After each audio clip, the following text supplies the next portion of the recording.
आप सभी विद्यार्थियों का नाथ ट्यूशन सेंटर के इस चैनल में स्वागत है।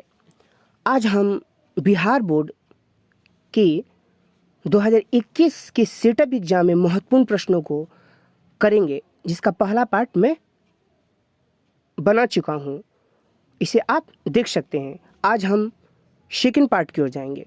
निश्चित ही ये किसी भी बोर्ड परीक्षा में आने वाले प्रश्नों के लिए महत्वपूर्ण वीडियो साबित होगा। आइए प्रश्नों को हम लोग आगे की ओर देखते हैं।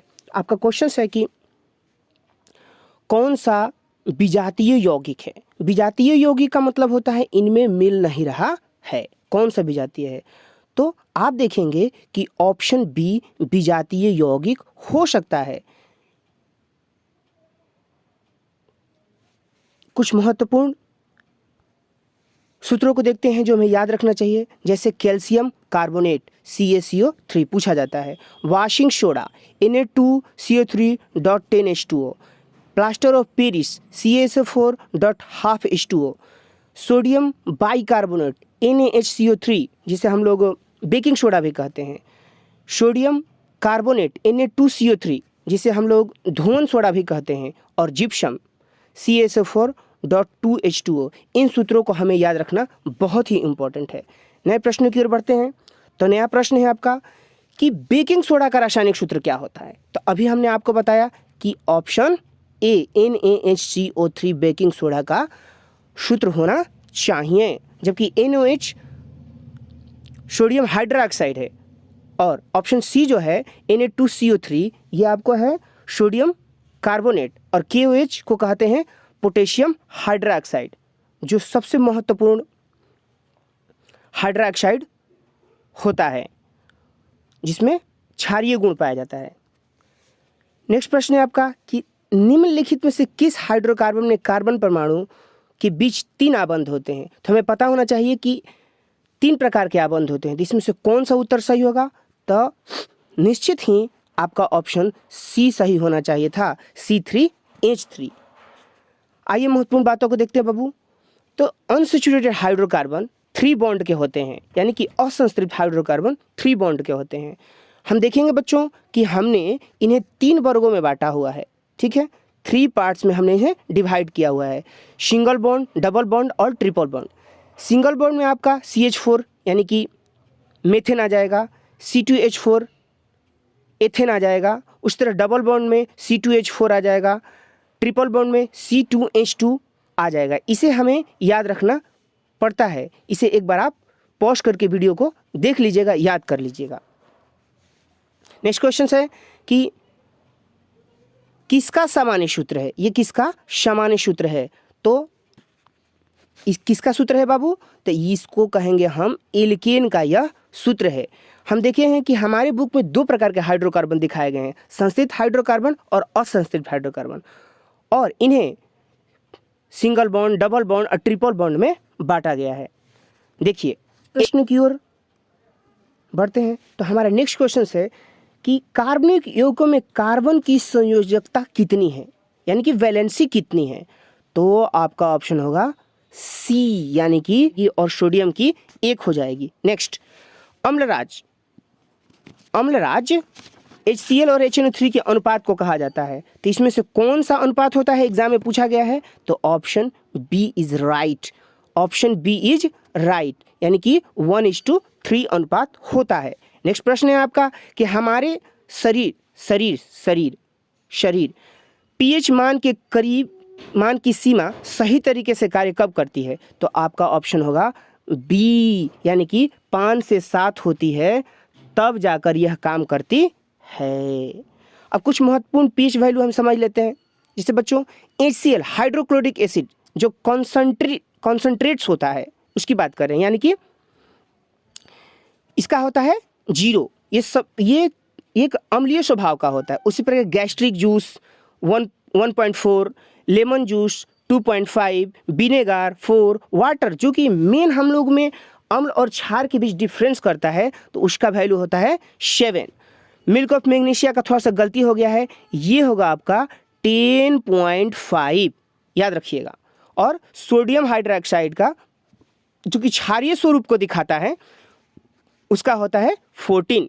मिल्क ऑफ मैग्नीशिया भी क्षारीय प्रकृति को दिखाता है, जबकि ब्लड भी क्षारीय प्रकृति को दिखाता है। क्यों?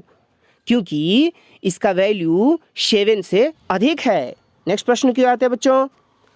तो कौन सी अधातु कमरे के ताप में द्रव अवस्था में होती है? तो इसका ऑप्शन होगा ए। एक ऐसी मतलब कि ब्रोमीन एक ऐसी अधातु है जो कि कमरे के ताप पर भी द्रव अवस्था में पाई जाती हैं। इसे अधातुओं में आएंगे तो आपको ऑक्सीजन भी हो जाएगा, कार्बन डाइऑक्साइड भी हो जाएगा, ये तो गैसीय अवस्था में पाई जाती है, लेकिन ब्रोमीन में ऐसा गुण नहीं पाया जाता है। नेक्स्ट प्रश्न है कि एसिटिल्डिहाइड का IUPAC नेम क्या होता है? तो क्या होगा बाबू? एसिटिल्डिहाइड का IUPAC name B is right, यानी कि ethanol. Ethanol is the right answer of this questions. Next बढ़ते हैं प्यारे बच्चों। तो हम समझते हैं कि नेक्स्ट प्रश्न ये है कि कौन सी गैस धातुओं की वेल्डिंग में काम आती है? तो इस ऑप्शंस के अनुसार तो आपका होगा डी, एथिलीन। इसको जरा समझते हैं बच्चों। तो हमें बताया गया है कि गैसों को मुख्य रूप से 2 हिस्सों में डिवाइड किया गया है, एक होती है बर्नेबल और एक होती है नॉन बर्नेबल। तो जो एसिटिलीन जो वेल्डिंग किया जाता है वो एसिटिलीन गैस और ऑक्सीजन के सहयोग से किया जाता है। ऑप्शन ये होना चाहिए था। फिलहाल जो ऑप्शन दिया है उसके अनुसार हमने सही टिक किया है। नेक्स्ट प्रश्न है कि निम्नलिखित में किस वैज्ञानिक ने त्रियक नियम दिया, यानी कि ट्रॉयड्स का नियम दिया था? तो आपका ऑप्शन क्या होगा? तो ट्रॉयड्स का नियम option C. Option C means Dobereiner ने दिया था। न्यूलैंड्स ने कौन सा नियम दिया था? तो न्यूलैंड्स ने कहा था कि सारी ग म प ध नि सा के आधार पर तत्वों को उनके क्रम में, उनके द्रव्यमान के क्रम में रख दिया जाए। ठीक है। डाल्टन जो थे वह एक महान परमाणुविद थे, उन्हें फादर ऑफ परमाणु यानी एटम भी कहा जाता है। कुछ महत्वपूर्ण जैसे मेडलिव एक रशियन साइंटिस्ट थे, उन्हें फादर ऑफ पीरियोडिक टेबल भी कहा जाता है, और उनके समय में जो तत्वों की जानकारी थी वो थी 63। इसे याद रखिएगा। साइंटिस्ट जैसे डोबरेनर 1829 में उन्होंने लॉ दिया।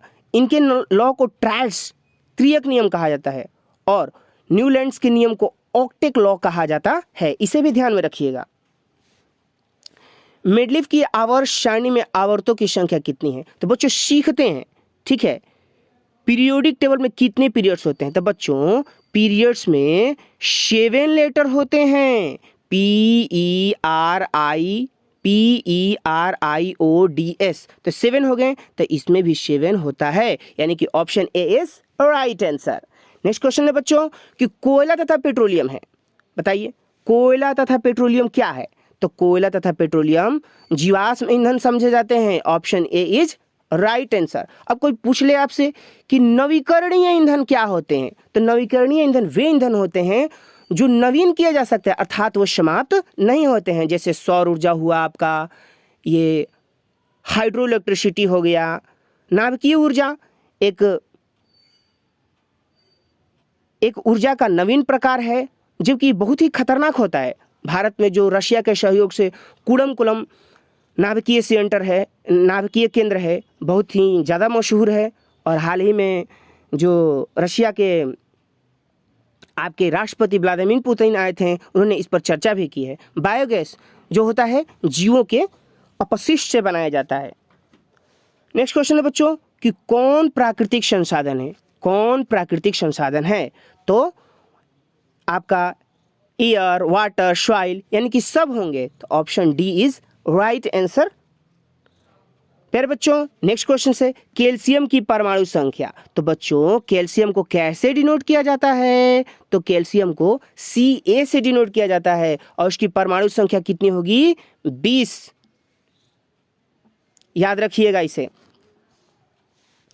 स्वपोषी पोषण के लिए आवश्यक है, तो स्वपोषी पोषण के लिए क्लोरोफिल, CO2, जल और सनलाइट यानी कि तीनों की आवश्यकता है। तो आपका ऑप्शन होगा D, all of these options will be right and we have to choose option D. Yes. Next question है, कौन सा अपघटक है? कौन सा अपघटक है? अपघटक क्या होते हैं? जो सड़ाने गलाने के काम करते हैं उन्हें हम लोग नाम दिए हैं अपघटक। तो कौन सा बच्चों हो जाएगा? बैक्टीरिया, यानी कि ऑप्शन बी इज राइट। अमरबेल क्या है? ये परजीवी है जो कि दूसरे जीवों पर अपने आप को जिंदा रखने के लिए सहारा लेता है। नेक्स्ट क्वेश्चन है कि एकलिंगी पुष्प, एकलिंगी पुष्प, अगर हम पुष्पों को ध्यान से पढ़ेंगे बाबू तो कुछ पुष्प ऐसे होते हैं जिनमें एक लिंग होता है, यानी कि या तो स्त्री होंगे या तो पुरुष होंगे। कुछ ऐसे भी होते हैं जिनमें दो लिंग होता है, ये स्त्री पुरुष दोनों के गुण मौजूद होंगे। देखिए, तो एक लिंगी पुष्प में इस ऑप्शन के अनुसार बाबू हो जाएगा ए, यानी कि पपीता। जरा इसे ध्यान से देखते हैं बाबू। कह रहा है कि अधिकांश जीवों में नर और मादा अलग अलग पाए जाते हैं, यानी कि एक लिंगी होते हैं, परंतु बच्चों पपीता, तरबूज, मनुष्य, घोड़ा, बंदर, मोर, कबूतर, मछली, मेढक, ये तो इनमें या तो कह रहा है कि अधिकांश जीवों में नर और मादा लिंग अलग अलग, या तो नर होगा या तो मादा। लेकिन कुछ ऐसे होते हैं जिन्हें उभयलिंगी, द्विलिंगी या बाइसेक्सुअल कहा जाता है, जैसे गुड़हल, सरसों, केंचुआ, हाइड्रा, कृमि। ये सब याद रखना बहुत जरूरी है क्योंकि एग्जाम में पूछे जाते हैं। नेक्स्ट क्वेश्चन है आपका बच्चों कि मेंडल ने अपने प्रयोग के लिए किस पौधे का चयन किया था? तो option C is right answer. Mendel ने अपने प्रयोग, यानी कि उन्होंने आनुवंशिकता का जो प्रयोग किया, जिन्हें फादर ऑफ हेरिडिटरी कहा जाता है, आनुवंशिकता पिता कहा जाता है, आनुवंशिकता का पिता कहा जाता है, उन्होंने अपने चयन के लिए मटर को चुना था क्योंकि उस समय जो गुण वो चाहते थे प्रदर्शित करना, जो उनके दिमाग में था, वो मटर में सब कुछ मौजूद था।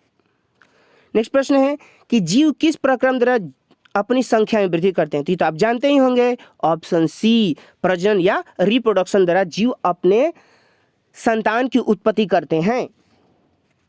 नेक्स्ट प्रश्न है कि नर युग्मक और मादा युग्म के संलग्न, यानी कि मिलने, यानी कि आप कह सकते हैं गैमेट्स बनने, गैमेट्स मिलने को क्या कहा जाता है? तो option C is right, fertilization is the process in which male and female gametes meet at a place and this is called fertilization, निषेचन।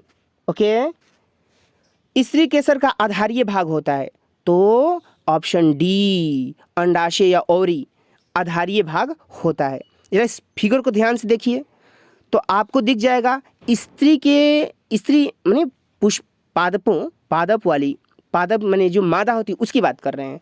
तो वर्तिकाग्र, वर्तिका, अंडाशय, परागकण, परागनालिका, बीजांड, कोशिका, ये सब उसमें होते हैं। और याद भी रखिएगा, एग्जाम के दृष्टिकोण से इंपॉर्टेंट है, कौन सा रक्त समूह सभी रक्त समूह से ले सकता है? कौन मतलब रिसीव कर सकता है, सबसे ब्लड रिसीव कर सकता है? तो बच्चों रिसीवर कौन होता है? तो ऑप्शन ए इज राइट, ए भी इज रिसीवर। आइए देखते हैं।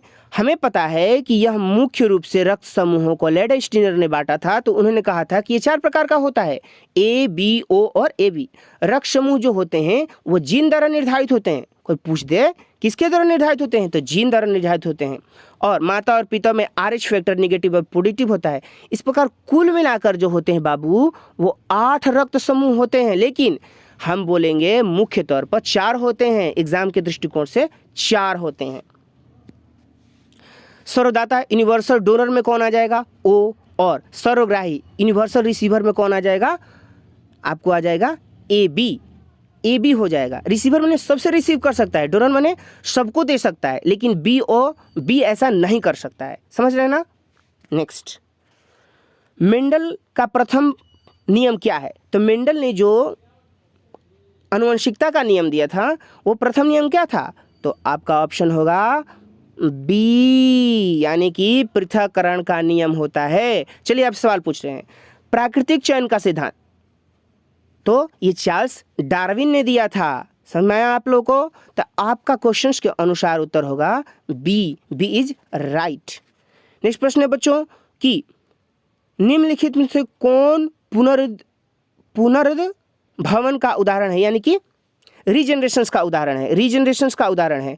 तो बच्चों रीजनरेशन किस में गुण पाया जाता है? रीजनरेशन एक ऐसा गुण है जिसमें किसी जीव के शरीर को काट दिया जाए तो पुनः अपने जैसा संतान या अपने जैसा जीव उत्पन्न करते हैं। तो ऑप्शन सी इज राइट।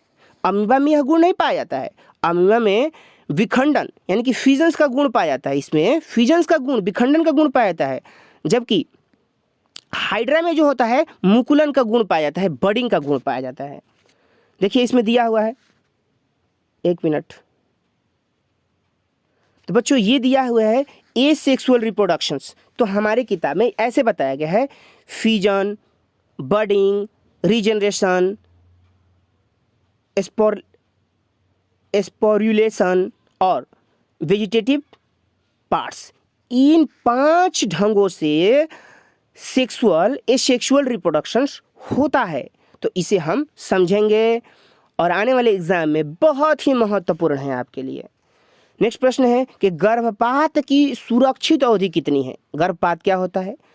जब गर्भ में नर और मादा युग्मक यानी कि अंडाणु और शुक्राणु के मिलने से जो जनन की प्रक्रिया होती है, या तो जनन लेने वाला बालक या बालिका अपरिपक्व हो, या किसी प्रकार का उसमें दोष हो, या माता उसे जन्म देना न चाहती हो, किसी भी कारण से सामाजिक, आर्थिक, धार्मिक, तो उसे हम गर्भपात कहते हैं। तो बच्चों पूछा गया है कि सुरक्षित अवधि कौन सी है, तो ऑप्शन डी इज राइट। 20 से 24 सप्ताह कहा गया है गवर्नमेंट के द्वारा। तो क्या ऑप्शन हो सकता है? डी, क्योंकि एक सप्ताह में, एक महीना में 4 सप्ताह होता है। तो आप ये भी कह सकते हैं, हाँ, D is right, D is right. Next, भागते या दौड़ते समय कौन सा हार्मोन्स साबित होता है? तो भागते और दौड़ते समय आपका हो जाएगा ऑप्शन बी, हार्मोन्स। अब प्रश्न उठता है कि हार्मोन्स क्या होते हैं? तो हार्मोन्स बच्चों शरीर में पाए जाने वाले ऐसे पदार्थ होते हैं जो हमारे बॉडी में प्रकृति द्वारा प्रदान की जाती है। हमारे विभिन्न पार्टों से विभिन्न प्रकार के हार्मोन्स निकलते हैं, जैसे मस्तिष्क से जो पिट्यूटरी ग्लैंड से, उसमें से हार्मोन्स निकलते हैं। जो हमारे थायराइड से थायरॉक्सिन हार्मोन्स निकलते हैं। जनन के समय आपको हार्मोन्स निकलते हैं। टेस्टोस्टेरोन से हार्मोन्स निकलते हैं जिसे वृषण कहते हैं, उसमें से हार्मोन्स निकलते हैं। और हार्मोन्स, इंसुलिन आइए, तो इंसुलिन भी एक हार्मोन्स है जो शर्करा के पाचन में हमारा मदद करता है। नेक्स्ट प्रश्न है कि मास्टर ग्रंथि किसे कहते हैं? तो बच्चों option B is right. Master ग्रंथि हम लोग पिट्यूटरी ग्लैंड्स को कहते हैं। यह हमारे शरीर की बहुत सारी क्रियाओं को नियंत्रित करती है, इसीलिए हम इसको मास्टर ग्लैंड्स कहते हैं। और अंतिम प्रश्न है आपका कि पादप हार्मोन्स का उदाहरण है। तो ऑक्जीन इज द आंसर, यानी कि आप चूज करेंगे ऑप्शन ए, पादप हार्मोन्स। पादप हार्मोन्स क्या होते हैं? तब पादपों में शारीरिक क्रियाओं को नियंत्रण और समन्वय स्थापित करने के लिए, कोऑर्डिनेशन स्थापित करने के लिए प्रकृति ने उन्हें भी विशेष प्रकार के हार्मोन्स दिए। आइए उन हार्मोन्सों को देखते हैं बाबू। तो हमने देखा कि प्लांट्स में हार्मोन्स जो होते हैं 5 होते हैं। ऑक्सिन, जिबेरलिन, साइटोकाइन, एब्सिसिक और एथिलीन। एथिलीन पकाने का काम आता है। तो ये इम्पोर्टेंट हार्मोन्स हैं जो पादपों में पाए जाते हैं। थैंक्स।